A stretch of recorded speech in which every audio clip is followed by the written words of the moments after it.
Delhi election പാഠം 3. India മുന്നണിയുടെ സമ്പൂർണ്ണ പരാജയം. ആം ആദ്മി പാർട്ടിയും കോൺഗ്രസ് പാർട്ടിയും ഒരേ മുന്നണിയിലെ ഘടകകക്ഷികളാണ്. എന്നിട്ടും അവർ പരസ്പരം പോരാടി. ഡൽഹിയിൽ 90 അംഗ നിയമസഭയിൽ 10 സീറ്റാണ് ശ്രീ കേജ്രിവാൾ ചോദിച്ചത്. കോൺഗ്രസ് കൊടുത്തില്ല. അവിടെ ഒറ്റയ്ക്കൊറ്റയ്ക്ക് മത്സരിച്ചു. അതിന്റെ ഫലമായി BJP അധികാരത്തിൽ വന്നു. അതേ രീതിയിൽ ഒരുപക്ഷെ ആം ആദ്മി പാർട്ടിയും കോൺഗ്രസ് ഒന്നിച്ച് മത്സരിച്ചിരുന്നെങ്കിൽ വിധി മറ്റൊന്നാകുമായിരുന്നു. ആം ആദ്മി പാർട്ടിയും BJPയും തമ്മിലുള്ള വോട്ട് പെർസെന്റേജ് വ്യത്യാസം എന്ന് പറയുന്നത് 3% താഴെയാണ്. കോൺഗ്രസ് പാർട്ടിക്ക് 6% വോട്ട് കിട്ടി. എന്തിന്?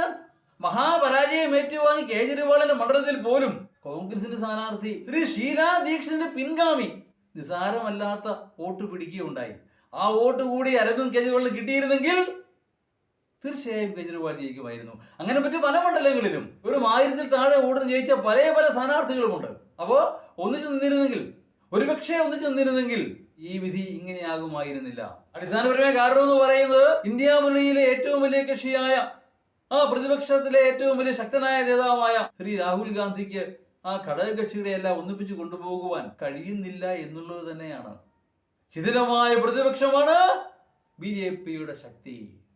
അതാണ് ഡൽഹി ഇലക്ഷൻ പാഠം 3.